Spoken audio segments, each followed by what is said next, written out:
ಇವತ್ತಿನ recipe eggless cake ಮಾಡ್ತಾಯಿದ್ದೀನಿ. ಇದಕ್ಕೆ ಬೇಕಾಗಿರೋ ಇಂಗ್ರೀಡಿಯೆಂಟ್ಸು 1 ಕಪ್ಪು ಮೊಸರು ಬೇಕು, baking soda 1/2 spoon, baking powder 1 spoon, cocoa powder 1/4 ಕಪ್ಪು, ಗೋಧಿ ಹಿಟ್ಟು 1/4 ಕಪ್ಪು, ಶುಗರು 3/4 ಕಪ್ಪು, ಆಯಿಲ್ ಬಂದು ಮನೇಲೇ ಯೂಸ್ ಮಾಡುವಂಥ ಆಯಿಲ್ ಕೂಡ ಹಾಕೊಬೋದು, 1/4 ಕಪ್ ಬೇಕಾಗುತ್ತೆ. ಹಾಲು 4ರಿಂದ 6 ಟೇಬಲ್ ಸ್ಪೂನ್ ಬೇಕು. ಡ್ರೈ ಫ್ರೂಟ್ಸು ನಿಮ್ಗೆ ಇಷ್ಟ ಬಂದಿದ್ದು ಹಾಕೊಬೋದು. ಮೊದಲು ಒಂದು ಪಾತ್ರೆ ತೊಗೊಂಡು ಇಲ್ಲ ಮಿಕ್ಸಿಂಗ್ ಬೌಲ್ ಇದ್ದರೆ ಅದನ್ನು ತೊಗೊಂಡು 1 ಕಪ್ ಮೊಸರು ಹಾಕ್ಕೊಂಡು 3/4 ಕಪ್ ಅಷ್ಟು ಸಕ್ಕರೆ ಹಾಕ್ಕೊಂಡು ಬೇಕಿಂಗ್ ಸೋಡಾ ಹಾಕಿ ಇದನ್ನು ಚೆನ್ನಾಗಿ ಬೀಟ್ ಹೊಡ್ಕೊಬೇಕಾಗತ್ತೆ. ತಿರುಗಿಸ್ತಾ ಇದ್ದರೆ ಅದು ನೊರೆ ಬರುತ್ತೆ, ಅಲ್ಲಿ ಗಂಟನೂ ತಿರುಗಿಸ್ಕೊತಾ ಇರಬೇಕಾಗತ್ತೆ.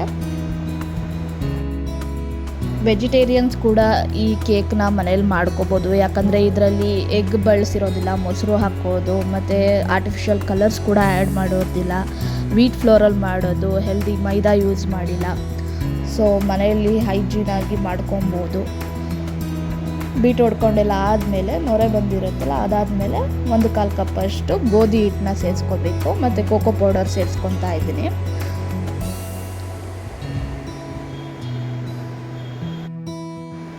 ಕೋಕೋ ಪೌಡರ್ ಸೇರಿಸ್ಕೊಂಡಾದಮೇಲೆ ಇದಕ್ಕೆ 4ರಿಂದ 6 ಟೇಬಲ್ ಸ್ಪೂನಷ್ಟು ಹಾಲು ಸೇರಿಸ್ಕೊಬೇಕು. ಹಾಲು ಸೇರಿಸ್ಕೊಂಡಾದಮೇಲೆ ಎಣ್ಣೆ ಹಾಕ್ಕೊತಾ ಇದ್ದೀನಿ. ಮನೆಯಲ್ಲಿ ಬಳಸುವಂಥ ಸನ್ಫ್ಲವರ್ ಎಣ್ಣೆ ಇಲ್ಲ ನೀವು ಯಾವ ಎಣ್ಣೆ ಯೂಸ್ ಮಾಡ್ತೀರಾ ಅದನ್ನೇ ಬಳಸ್ಕೊಬೋದು. ಅದಾದಮೇಲೆ ಚೆನ್ನಾಗಿ ಈ ಥರ ಬೀಟ್ ಹೊಡ್ಕೊಬೇಕಾಗತ್ತೆ, ಗಂಟಿಲ್ಲದೆ ಇರೋ ಥರ ಅದನ್ನು ನೈಸ್ ಆಗಬೇಕು, ಅಲ್ಲಿ ಗಂಟ ಇದನ್ನು ಬೀಟ್ ಮಾಡ್ಕೊತಾ ಇರಬೇಕಾಗತ್ತೆ.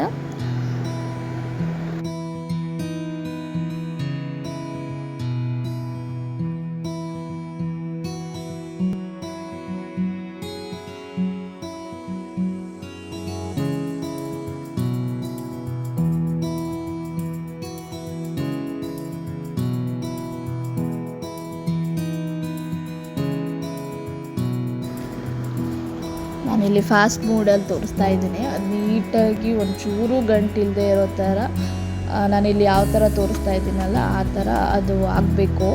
ಅಲ್ಲಿವರೆಗೂ ನೀಟಾಗಿ ಅದನ್ನು ಬೀಟ್ ಹೊಡ್ಕೊಬೇಕಾಗುತ್ತೆ.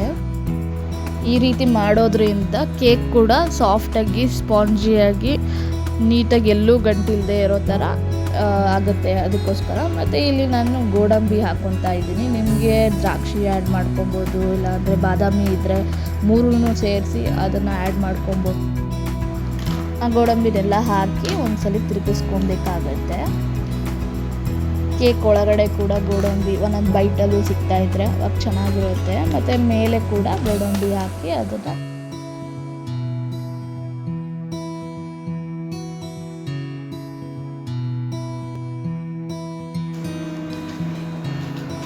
ಈ ರೀತಿ ಗೋಡಂಬಿ ಎಲ್ಲ ಚೆನ್ನಾಗಿ ಮಿಕ್ಸ್ ಆಗಬೇಕು. ಆ ಥರ ಕೇಕ್ ಬ್ಯಾಟರ್ ಒಳಗಡೆ ಮಿಕ್ಸಿಂಗ್ ಎಲ್ಲ ಮಾಡ್ಕೊಂಡು ಆದಮೇಲೆ ಇದನ್ನು ಸ್ವಲ್ಪ ಪಕ್ಕಕ್ಕೆ ಇಟ್ಟು ನಾವು ಕೇಕ್ ಮೌಲ್ಡ್ ಏನಿರುತ್ತೆ ಅದನ್ನು ಗ್ರೀಸ್ ಮಾಡ್ಕೊಬೇಕಾಗುತ್ತೆ. ಒಂದು ಬಟರ್ ಪೇಪರ್ ಇದ್ದರೆ ಓಕೆ, ಬಟರ್ ಪೇಪರ್ ಇಲ್ಲ ಅಂದರೆ ಮೊದಲಿಗೆ ನೀವು ಸ್ವಲ್ಪ ತುಪ್ಪ ಅದೇನು ಇರುತ್ತೆ ಮೌಲ್ಡ್ಗೆ ಸ್ವಲ್ಪ ತುಪ್ಪ ಸವರ್ಬಿಟ್ಟು ಅದ್ರ ಮೇಲ್ಗಡೆ ಸ್ವಲ್ಪ ಗೋಧಿ ಹಿಟ್ಟನ್ನು ಡಸ್ಟಿಂಗ್ ಮಾಡಿಕೊಂಡ್ರೆ ಆಗುತ್ತೆ. ಇವಾಗ ಬ್ಯಾಟರ್ ಏನು ಲೇಯರ್ ಬೀಳ್ತಾ ಇದೆಯಲ್ಲ ಆ ಥರ ಕನ್ಸಿಸ್ಟೆನ್ಸಿ ಇದ್ದರೆ ಕೇಕು ಕರೆಕ್ಟಾಗಿ ಪರ್ಫೆಕ್ಟಾಗಿ ಬ್ಯಾಟರ್ ರೆಡಿ ಆಗಿದೆ ಮತ್ತು ಕೇಕ್ ಕೂಡ ಸಾಫ್ಟಾಗಿ ಸ್ಪಾಂಜಿಯಾಗಿ ಬರುತ್ತೆ. ಆ ಲೇಯರ್ ಕರೆಕ್ಟಾಗಿ ಬಿತ್ತು ಅಂದರೆ ಕೇಕ್ ಕೂಡ ಚೆನ್ನಾಗಿ ಬರುತ್ತೆ. ಈ ಥರ ಒಂದ್ಸಲ ಟ್ಯಾಪ್ ಮಾಡ್ಕೊಳ್ಳಿ. ಟ್ಯಾಪ್ ಮಾಡ್ಕೊಂಡು ಆದಮೇಲೆ ಮೇಲ್ಗಡೆ ಗೋಡಂಬಿ ಎಲ್ಲ ಹಾಕಿ ನಿಮಗೆ ಇಷ್ಟ ಆಗಿದ್ದು ಡ್ರೈ ಫ್ರೂಟ್ಸ್ ಹಾಕ್ಕೊಬೋದು. ಇದಿಷ್ಟು ರೆಡಿ ಆದಮೇಲೆ ಗ್ಯಾಸ್ ಮೇಲೆ ಒಂದು ಕಬ್ಬಿಣದ ಹಂಚನ್ನ ಇಟ್ಕೊಂಡು ಈ ಕೇಕ್ ಬ್ಯಾಟರ್ ರೆಡಿ ಮಾಡ್ಕೊಂಡು ಏನು ಮೌಲ್ಡಲ್ಲಿ ಇಟ್ಕೊಂಡಿದ್ದೀವಿ ಅದನ್ನು ಅದ್ರ ಮೇಲೆ ಇಟ್ಟು ನಾವು 40 to 45 minutes medium to low ಫ್ಲೇಮಲ್ಲೇ ಇಟ್ಕೊಂಡು ಒಂದು ಲಿಡ್ನ ಕ್ಲೋಸ್ ಮಾಡಿ ನಾವು ಈ ಕೇಕ್ನ ಬೇಯಿಸ್ಕೊಬೇಕಾಗುತ್ತೆ.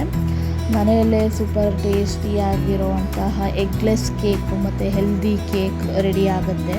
ಇಲ್ಲಿ ನಾವು ವೀಟ್ ಫ್ಲೋರ್ ಬಳಸಿರೋದು, ಮೈದಾ ಬಳಸಿಲ್ಲ ಮತ್ತು ಜಾಸ್ತಿ ಶುಗರ್ ಬಳಸಿಲ್ಲ, ಆರ್ಟಿಫಿಷಿಯಲ್ ಕಲರ್ಸ್ ಇರೋದಿಲ್ಲ. ಒಂದ್ಸಲ ಟ್ರೈ ಮಾಡಿ ನೋಡಿ. ನಿಮ್ಗೆ ಇಷ್ಟ ಆದರೆ ಲೈಕ್ ಮಾಡಿ ಮತ್ತು ನನ್ನ ಚಾನಲ್ಗೆ ಸಬ್ಸ್ಕ್ರೈಬ್ ಮಾಡ್ಕೊಳ್ಳಿ.